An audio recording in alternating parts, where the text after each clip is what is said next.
Hello, friends. Robert Bevan here, author of the Caverns Creatures series of comedy, fantasy novels, and short stories. With me is Sam West, and today we are talking about the spell Summon Shadowspawn. I It's was one gonna of put the my hood up for that, but one of the coolest named summoning spells. yeah, this is actually I think the one I've seen cast the most, just because I tend to find edgy players. I don't know how, but listen, I'm a big fan of the edge too, and this is it's the home run right out of the park as far as edgelord nonsense goes. I love it. This is a third level Touch Cauldron of Everything summon spell. So like the other Touch Cauldron of Everything spells, you get to pick a mode, it does a bunch of stuff. You call forth a shadowy spirit. It manifests in an unoccupied space you can see within range.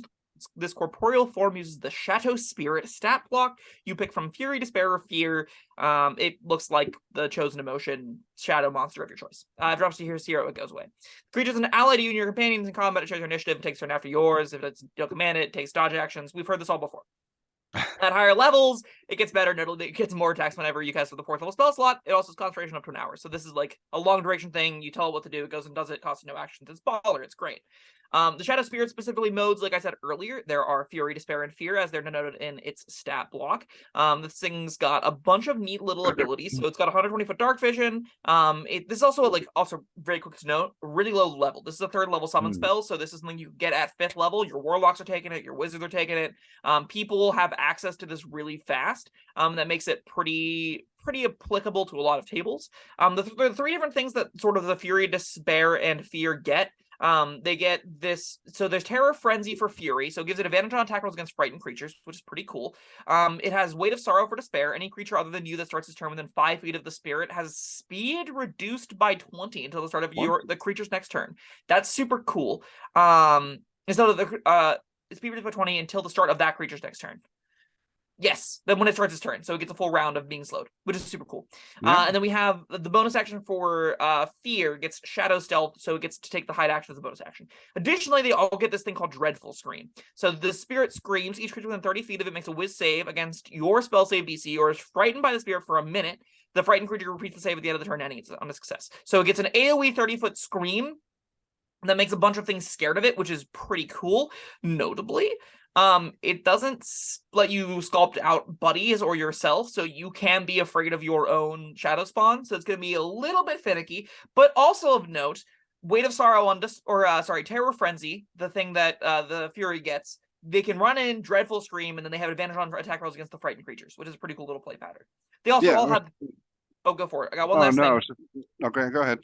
They have a Chilling Hand, so it gives them a d12 plus 3 plus the spell's level cold damage. So these things like a bus, and if you cast as a 4th level spell, they get multi-attack. So that's the whole shtick. They get d12s, there's a reason buzz at your d12, it's something like a bus. They got a whole bunch of cool little abilities. Yeah, I was looking at Terror Frenzy, and I thought, well, that's not great. How often are you really getting frightened creatures? But then I see that, because, Fear is different than the Fury, so you're not making them scared. But then I saw Dreadful Scream, and so okay, you can actually make them scared, and then go attack them with Terror Frenzy. So that's kind of cool. Yeah, another neat little element of this is a real reason to build around frightened conditions. This is a real reason to take Cause Fear on both of these kinds of classes. This is a real reason to like upcast, or to cast regular Fear. It weaponizes good spells in already powerful ways by making your Shadowspawn be even more efficient at killing them. I think Fury's a really cool, like, I'm going to be frightened character sheet and make it powerful. There's Warlock subclasses that care about the frightened condition, where you can, like, I've had this exact character where they're playing the, I'm pretty sure it's the undead. They go into this form of dread, which lets them fear things on their turn when they hit them, and then you pair this with the Terror Frenzy, and you got like this cool little, I frighten it, it's bad time on attack rolls and saving throw, or attack rolls, and it runs away, can't move closer to me, and then the Shadowspawn gets in there and starts ripping it apart with his Chilling Hands. That's really sweet. I think that's definitely the coolest mode of all of these. Although Weight of Sorrow is also really interesting. The way that the Despair one. Yeah. And what can you imagine doing with a no save 20-foot slow? I don't know. That's but yeah, I've already said I'm a fan of the spell slow, but now that you've put me on the spot, I don't know what I will agree, really cool, but I don't know how I'm using it specifically in this case. I think this is one of those weird times where like the cast range of 90 feet actually matters a lot, because this is something where you go, a fight breaks out, Weight of Sorrow, a Summon Shadowspawn as a Despair in the middle of them. Whenever it takes its action immediately after my turn, it's going to Dreadful Scream. Not only then will everything around it within 30 feet of it that's 90 feet away from you potentially have to make a saving throw or be frightened of it. They all then are also slowed by 20 feet, which gives you this real cool thing where they're going to have a bad time attacking it because they're frightened by it. They can't really run away from it that well towards you because they're slowed. Like, even dashing only puts them 20 feet out, which means this thing can just easily keep right up with them and keep them grinded to a halt. And you get this really cool, huge area effect slow that also has a multi-attack, that also has a bunch of HP, that also has a bunch of other really cool conditions. These are also really fast. They have just a 40-foot ground speed. So these things are going to be getting across the battlefield no problem. I think they're pretty sweet. The last one is go ahead. Fear, and Fear I think is quite bad, but it's, they can't all be winners, I guess. What is Fear? They get a bonus action hide while in dim light or darkness. Yeah, I mean, if you summon Shadowspawn, I feel like you want people to know your Shadowspawn are present. Yeah, or like if you are gonna do Fear, like just let it be invisible. That seems. I don't see a play pattern where Shadow Stealth is gonna be like it's gonna be like a rogue where it hides, then it attacks with advantage, and then it hides, and then it attacks with advantage. Thematically it works. I mean, it's Shadowspawn. Sure, that's definitely a better out of combat one too, right? Where you can be like sneaking around faster, I guess. Like you can use your action to dash while moving at half speed, so maybe you use it for espionage and like that. I don't know. I don't find it particularly riveting. It seems like a worse rogue in that case. I'm way more into the Weight of Sorrow and Terror Frenzy. Yeah, absolutely. I guess there's probably something to be said, like you can bonus action stealth, move 15 feet with it, and then dreadful scream. It pops out of nowhere and everyone runs away. Yeah, I don't know. I don't see that play pattern being all that exciting compared to the other two, and I actually haven't seen that one used. I've only ever seen the other two used, but I have seen the other two used to great effect. So, there's a nice combination of effects here that you could really slaughter a group with. Yes. You can also really sink your teeth into if you want to build around this kind of thing. You can really you can find little ways to maximize the effectiveness of Fury. You can find little ways to make that slow matter more. Imagine sticking that slow on top of an entangle or on top of another difficult terrain enabler, and then those things are not going anywhere. You just lock down a space, put your despair in the middle of it, and they just have a bad time. You could even conceivably stick a paladin or a cleric warding bond onto the Shadowspawn, so it just goes in there, locks the whole region down, is having its damage it's taking, and then you're just battering from a mile away, just killing everything in that space. That seems super sweet.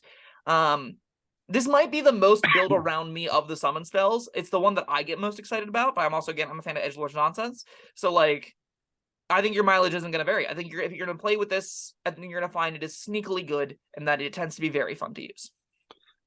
Yeah, I agree. This is probably my favorite of the summon spells. It's up there for me, yeah. It's third level is great. Yeah. That's man.